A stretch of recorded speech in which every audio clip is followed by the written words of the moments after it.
Hi friends, Father Kerry Walters here, pastor of Holy Spirit American National Catholic Church, and this is another Holy Spirit moment. This one on a kind of doublethink which is characteristic of atheists. In his dystopian novel 1984, George Orwell coined a term that is now known throughout the entire world. That term is doublethink. According to Orwell, doublethink is the act of holding two mutually contradictory beliefs simultaneously without in any way trying to resolve them. Doublethink isn't hypocrisy or dishonesty. Doublethink isn't stupidity. Doublethink is a mode of responding to the world which we can fall into if we subscribe to a worldview or an ideology which is inherently inconsistent, which is internally contradictory. Now, I want to suggest to you that the atheist worldview is one that is shot through with doublethink, because the atheist worldview is an internally inconsistent one. This doesn't mean that atheists are dishonest or hypocritical or stupid, not at all. But it does mean that the worldview they embrace is inconsistent and encourages doublethink. And by an atheist, I mean not only an individual who disbelieves in the existence of God, but an individual who also subscribes to the worldview that we can call physicalism or materialism or naturalism. I'm using these three terms here synonymously. A physicalist or a naturalist or a materialist believes that there is nothing in existence except matter or physical stuff. As the astrophysicist Carl Sagan famously once said, the cosmos, meaning the physical universe, is all that is and all that was and all that ever will be. So for an atheist, disbelief in the existence of a supernatural God is frequently predicated upon the assumption that nothing exists except matter in motion. And it's precisely that physicalism or that naturalism or that materialism that I want to argue creates doublethink in an atheist. Now let me give you just 4 examples of this doublethink logic. The first is this. The atheist is going to argue that the universe was created, that's one belief, but that there is no creator. That's the other belief, which is contradictory to the first. And what do I mean by that? Well, an atheist is going to insist that the physical universe was created 13 billion years ago in the Big Bang, and that the Big Bang was basically a point before time and space even existed, because the Big Bang gives rise to time and space, in which energy was compacted in such a tight point that it gave way and exploded, thereby creating particles and matter and everything that we now call the physical universe. That's one belief. But the second belief is that there was no creator in this process. It just happened. Now, regardless of the fact that saying it just happened is an extremely strange claim, because everything that happens doesn't just happen. It is always the result of a series of antecedent causes. Notwithstanding that strangeness, it certainly seems to be the case that if you're talking about creation or beginning, you also need to talk about a creator or a beginner, if I can put it that way. And yet a physicalist will not accept that there is a creator to have created. So the first doublethink is that there is a creation, there is no creator.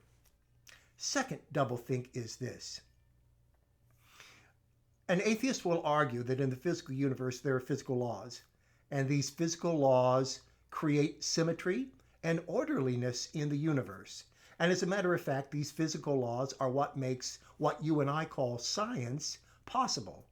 Moreover, it's what makes everyday life possible, because if there wasn't symmetry or orderliness in the universe, you and I couldn't get through a day without unpredictability. But by the same token, an atheist will deny that there is an orderer, that there is a cause for the orderliness in reality. No, the orderliness in reality, the symmetry in reality, just suddenly appears with Big Bang. So its appearance and its existence is just as mysterious as the existence of the beginning, which we call Big Bang. First belief, the universe is orderly. Contradictory belief, there is no orderer. Third instance of doublethink in an atheist or physicalist worldview is this. Everything that exists must exist, because in a physicalist universe, determinism rules the day. Everything that now is has been determined to be by prior causal series. It is, if you will, a domino chain understanding of reality. There is no chance, notwithstanding the fact that the Big Bang appears to have just happened by chance, since there's no creator. There is no chance, there is no unpredictability, because everything that is must be. The universe is deterministic. And yet, that's the first belief, and yet the atheist will argue that human reason is real. Human reason as that faculty on the part of human beings to be able to discern objective truth, to be able to think one's way through conundrums, to be able to make arguments and analyze data. But if the universe is deterministic, then there is no reason whatsoever to trust any truth that our reason comes up with, because we are just as determined as everything else in a physicalist universe. And what that means is that our so-called reason is nothing more than the end product of a determined series of causes. What we are thinking about, what we believe, is no more rationally arrived at than the falling of a rock when I release it from my fist. Reason is therefore got to be a myth in a deterministic universe, but because an atheist so values reason over faith, for example, we hear that trope frequently, don't we? There is doublethink going on. Determinism and reason are simply mutually contradictory, are simply incompatible. Fourth and final, for the purpose of this video, example of doublethink in an atheist physicalist worldview. Because the universe is radically physical, objective values cannot exist, because values, of course, whatever else they may be, are not physical. You can't measure them, you can't quantify over them, you can't discern them, you can't see them empirically. And yet, atheists will frequently call themselves humanists, and they will argue for certain kinds of values that they believe will lead to a kinder and gentler universe, or at least a kinder and gentler world. There's a contradiction there, isn't there? You can't claim that values have any place in a radically physicalistic world. You can say, I suppose, that we invent these values whole cloth and then we adopt them because they work out for us. But in point of fact, that seems to be a rather simplistic explanation, doesn't it? Because across cultures, anthropologists have demonstrated this, across cultures, certain values are simply accepted as self-evident, as clear, as intuitive. So it's not the case that the values which an atheist holds are invented whole cloth and then embraced as contingent values. No, there seems to be some deeper source for the values that an atheist holds. So the fourth doublethink. We live in a universe in which there are no values, and yet there are values. These four examples of doublethink strike me as pointing out the inconsistency of an atheist or a naturalist or a physicalist or a materialist worldview. Do they in any way whatsoever prove the existence of God? Of course not.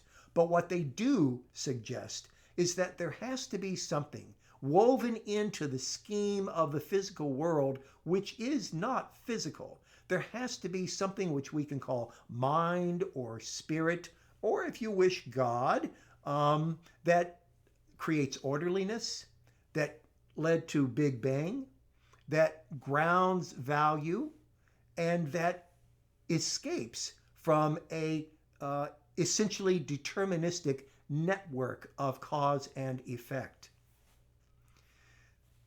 Many physicalists have tried to argue for what they call emergence theory. They want to argue that, well, we do live in a radically physical universe, but that because of the different kinds of relationships that eventually revolve between physical particles, something that we call consciousness or spirit emerges gradually. So, in other words, what they want to argue is that you can still reduce something that seems to be non-material like consciousness to a firmly physical foundation. It's just that it's physicality taken to a new level. But that just doesn't seem to make much sense, because it's not at all easy to discern how something which is non-physical can arise from something which is physical. In a radically physicalist universe, why would it give birth to non-physicality? Much more meaningful is a move that many philosophers have made recently, and that is to embrace a kind of Pan-Psychism. By Pan-Psychism, they mean that there is something which we can call psyche or mind or rudimentary consciousness running throughout all of reality. And that's what allows for the possibility of a beginning created mindfully, for orderliness in the universe, for a foundation of value, and for an escape from determinism. Thomas Nagle, who I think is one of the best English-speaking philosophers currently alive, stunned his materialist colleagues back in 2012 when he published a small book entitled Mind and Cosmos, which defends Pan-Psychism.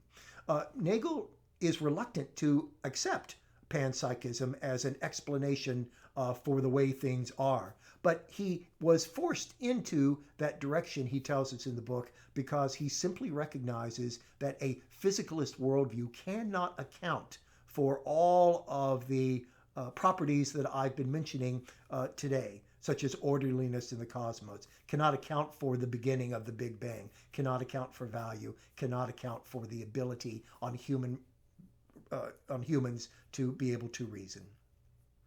So, my friend, the atheist worldview, especially if it's a worldview that rests upon physicalism, is simply an example of incoherency, which all too often leads to doublethink.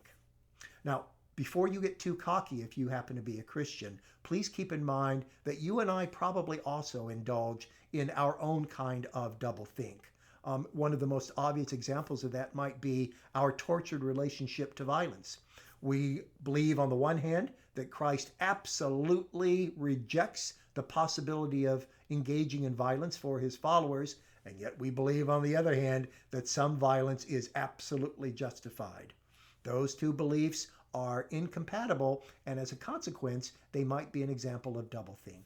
So what we want to do, not only with our own worldviews, but with all worldviews, is to try and eliminate inconsistencies, incoherencies that lead to the vice, intellectual vice, and possibly moral vice of doublethink.